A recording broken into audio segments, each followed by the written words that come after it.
Here's a question we need to rethink together. What should be the role of money and markets in our societies? Today, there are very few things that money can't buy. If you're sentenced to a jail term in Santa Barbara, California, you should know that if you don't like the standard accommodations, you can buy a prison cell upgrade. It's true. For how much do you think? What would you guess? $500? It's not the Ritz-Carlton. It's a jail. $82 a night. $82 a night. If you go to an amusement park and don't want to stand in the long lines for the popular rides, there is now a solution. In many theme parks, you can pay extra to jump to the head of the line. They call them fast track or VIP tickets. And this isn't only happening in amusement parks. In Washington, D.C., long lines, queues sometimes form for important congressional hearings. Now, some people don't like to wait in long queues, maybe overnight, even in the rain. So now for lobbyists and others who are very keen to attend these hearings but don't like to wait, there are companies, line-standing companies. You can go to them. You can pay them a certain amount of money. They hire homeless people and others who need a job to stand waiting in the line for as long as it takes, and the lobbyist, just before the hearing begins, can take his or her place at the head of the line and a seat in the front of the room. Paid line standing. It's happening, the recourse to market mechanisms and market thinking and market solutions in bigger arenas.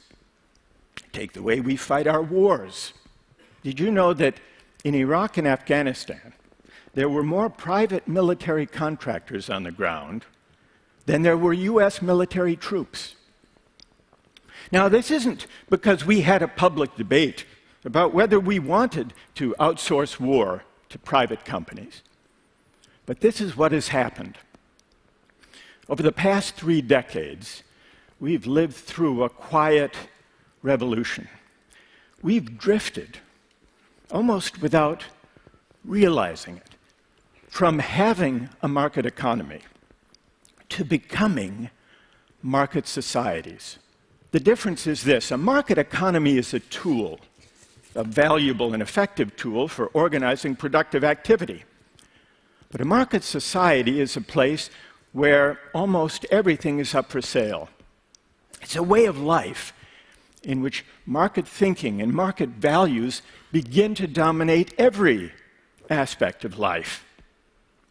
Personal relations, family life, health, education, politics, law, civic life. Now, why worry? Why worry about our becoming market societies? For 2 reasons, I think. One of them has to do with inequality. The more things money can buy, the more affluence, or the lack of it, matters. If the only thing that money determined was access to yachts, or fancy vacations, or BMWs, then inequality wouldn't matter very much. But when money comes increasingly to govern access to the essentials of the good life, decent health care, access to the best education, political voice and influence in campaigns, when money comes to govern all of those things, inequality matters a great deal. And so the marketization of everything sharpens the sting of inequality and its social and civic consequence. That's one reason to worry. There's a second reason, apart from the worry about inequality, and it's this: with some social goods and practices, when market thinking and market values enter, they may change the meaning of those practices and crowd out attitudes and norms worth caring about. I'd like to take an example of a controversial use of a market mechanism, a cash incentive, and see what you think about it. many schools struggle with the challenge of motivating kids, especially kids from disadvantaged backgrounds, to study hard, to do well in school, to apply themselves. Some economists have proposed a market solution, offer cash incentives to kids for getting good grades or high test scores, or for reading books. They've tried this, actually. They've done some experiments in some major American cities, in New York, in Chicago, in Washington, D.C. They've tried this, offering $50 for an A, $35 for a B.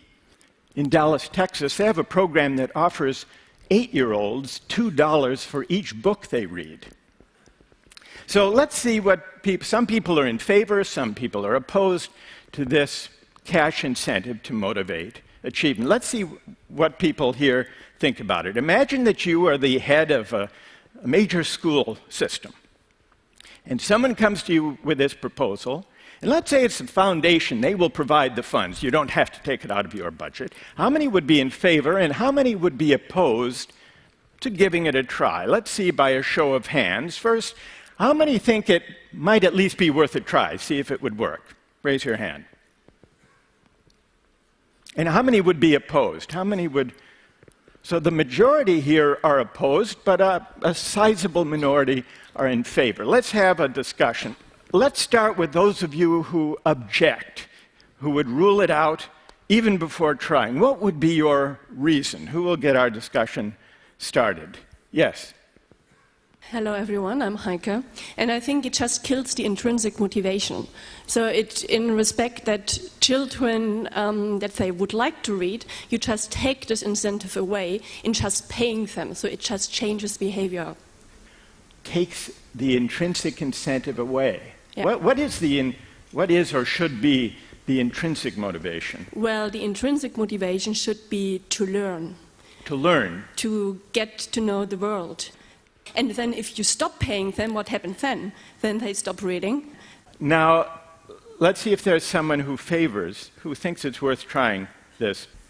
I'm Elizabeth Loftus, and you said worth a try, and so why not try it and do the experiment and measure things and measure. And what would you measure? You'd measure how many books they read and how many books they continued to read after you stopped paying them.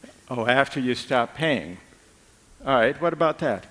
To be frank, I just think this is, not to offend anyone, a very American way.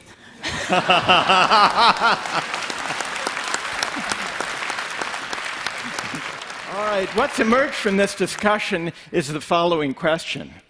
Will the cash incentive drive out or corrupt or crowd out the higher motivation, the intrinsic lesson that we hope to convey, which is to learn, to love, to learn, and to read for their own sakes? And people disagree about what the effect will be, but that seems to be the question, that somehow a market mechanism or a cash incentive teaches the wrong lesson.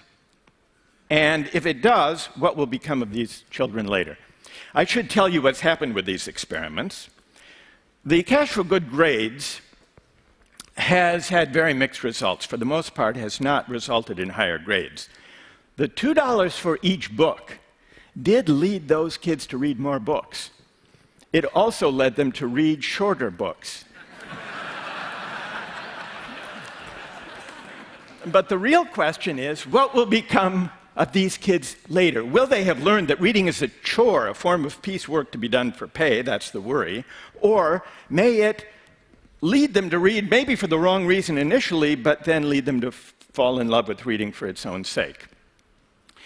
Now, what even this brief debate brings out is something that many economists overlook. Economists often assume that markets are inert, that they do not touch or taint the goods they exchange. Market exchange, they assume, doesn't change the meaning or value of the goods being exchanged. This may be true enough if we're talking about material goods. If you sell me a flat-screen television or give me one as a gift, it will be the same good. It will work the same either way.